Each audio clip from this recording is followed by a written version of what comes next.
Hello and welcome to another Redstone tutorial. I am Voided and Lost, and today I would like to answer the question, what is a redcoder here in Minecraft? So a redcoder is a device that is used in many redstone circuits and quite a few of my games. And I think the best way to show what a redcoder is to show what it is not. So these are two examples of redcoders that I will be explaining here in this video. But without a redcoder, so for example, you can take a comparator reading from an item frame with an item in it. And depending on how this item is turned, I can increase the signal strength of my redstone here. Now you can do this for any sort of device that puts out a redstone signal. It does not have to be an item frame. As I increase the signal strength, it lights up the line of redstone, and not only is the last item triggered, but everything in between the start and the end is also triggered. That's just kind of how redstone works. Now what happens though if I want only the last item in the line to be lit without triggering everything else in between? So how do I make that happen? Well, that is what a redcoder is for. So now in this case, if I put an item in here, the first device is triggered. But as I go through the line, only the last item is triggered. So that means I can have multiple devices triggered depending on the strength of the signal going into the circuit. And then I can reset it. So this is what a redcoder is good for. And this works by there being... Well, let me take this out. Okay. So this is a circuit where this torch, in order for this to be lit, both the torch below and the repeater both have to be off. And this repeater, in this case, is receiving the signal strength from the redstone dust behind it. Under these is more redstone dust. And so what's happening is, because I am sidestepping this bit of redstone here, this line is always one block behind that line down there. So when I put an item into the frame, the redstone dust from below turns this off, allows this to come on, and the signal strength, or this bit of redstone dust here, is triggered. And then as I increase, well, this is now triggered, and inside the dust power has gotten to this block, allowing that torch to be lit up. Alright, I think that's about it for the explanation. So let me show you real quick how to make this version, and then I will show you how to make this one. The only difference between that and this uses 2 lines of repeaters and no target blocks. This one uses the target blocks and only 1 line of repeaters. So depending on your resources, you might use this or you might use that. And this one over here, I will point out, these repeaters will take the signal strength. In this case, because these are not target blocks, they're solid blocks, it will take the signal strength not of what's behind, but the dust that's on top of the block. So as you can see, this bit of dust here is lit up, but the repeater is not firing because that signal strength needs to come up here to the top of the block. Like that. Now that the dust is here, this repeater can fire. So, enough of that. Let's go over and I'll show you how to make this one. So we're going to start with a setup like this. Put our comparator there, and that is going to fire up a to a block and have a block off of the side. And we are also going to then run a few blocks out here. And I will say you can make this as long as you need to for the signal strength you are dealing with. So if your signal strength goes up to the full 15 blocks, you can make this 15 blocks long if you want. But because in this case, I'm dealing with item frames that only have 8 spots, I'm only going to make this 8 blocks long, because that's all I need. And then we will do dust on all of these. And this is just a repeated pattern.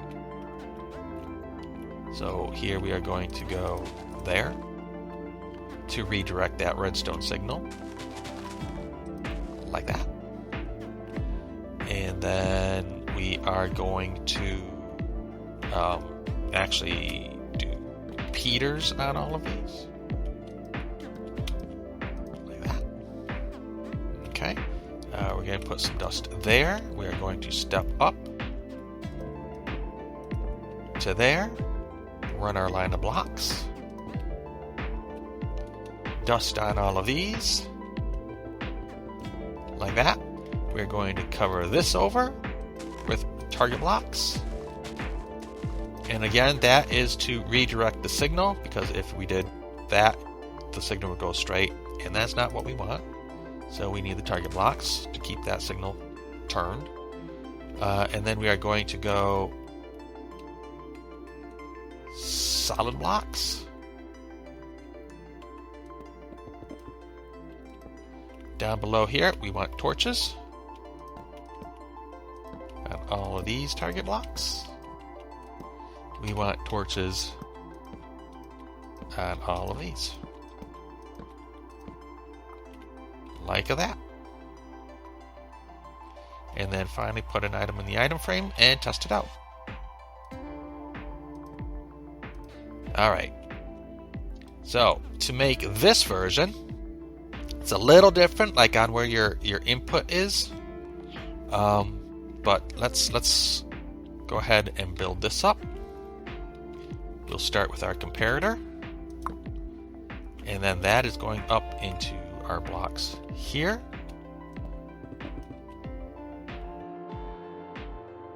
And then we're going to have a row of blocks down here. Like that. Here we have comparator repeaters. We have repeaters here. We have dust on top. We have a row of blocks over our repeaters. Bring our dust up on top of these. Okay, over here on this side, these repeaters are firing into blocks here. We have repeaters on those blocks. Now, all of these repeaters should be on a 2-tick delay. I think this is a little different than the Java version, because Bedrock Redstone is a little different. On the face of these are torches, like that. Blocks on top. Whoops. There we go. Blocks on top of that. And torches on top of these.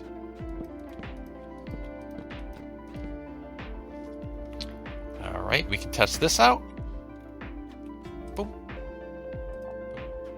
Now, there is a possibility that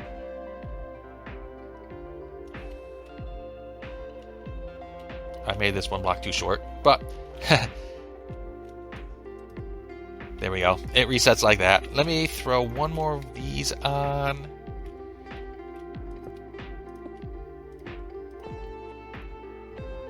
Alright, so let me show you what happens if you forget to put this on 2-tick delay by putting these to 1-tick delay. So if you forget to put those on 2-tick delay, if you run through, let's see if I can get a view of all of these. There we go. If you run through these, this bit still seems to work like it should. But now watch what happens when I reset this back to 1. Did you see how they all flashed on for a second? Generally, you do not want that in a redstone circuit because it will trigger all of your circuits or resulting circuits at once. And that's not what you want. And that is why we put these on the 2-tick delay, so that when it resets, they do not flash. Alright, now let me hop on over to my creative world and show you a couple of devices where I've actually used these Redcoders, just to give you an idea of what you can do. Hello and welcome to my test world, one of my test worlds. And in showing off the diversity of what a Redcoder can do, I have behind me a Wack-A-Mole game that I made, I think, in Season 3 on the Bedrock server that I play on.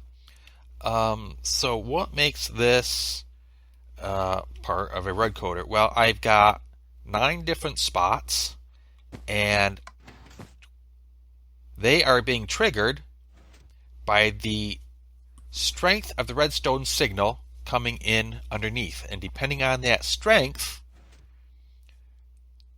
that triggers different targets to pop up. Like this, and that, and that. And that is being all controlled by a Redcoder.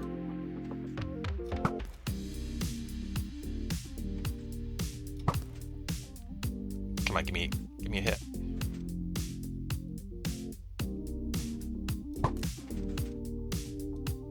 Oh, there we go. That registered. Nope, too slow.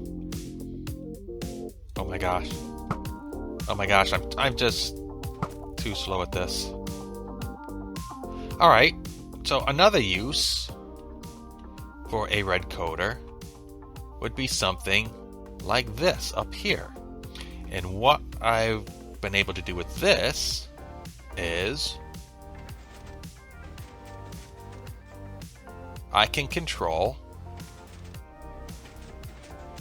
individual pistons on a horizontal and vertical grid. A column and row kind of grid. See, column, row.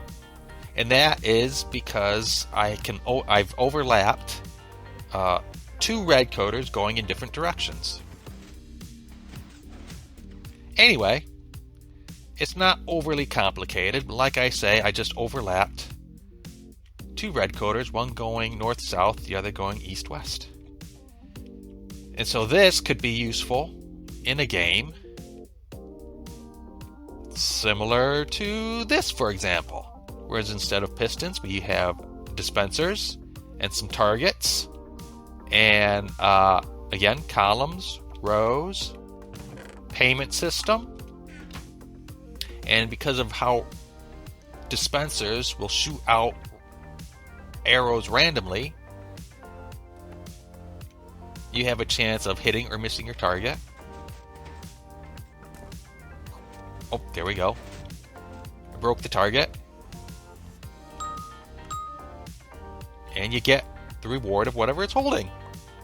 In this case, amethyst. So essentially it's buying amethyst for $1 in this case. But if you have a target like a button that's much harder to hit, triggering a dropper with a bigger prize in it, yeah, you can have yourself a little mini game challenge thing here. So anyway, just a couple ideas for what Redcoders can be used for.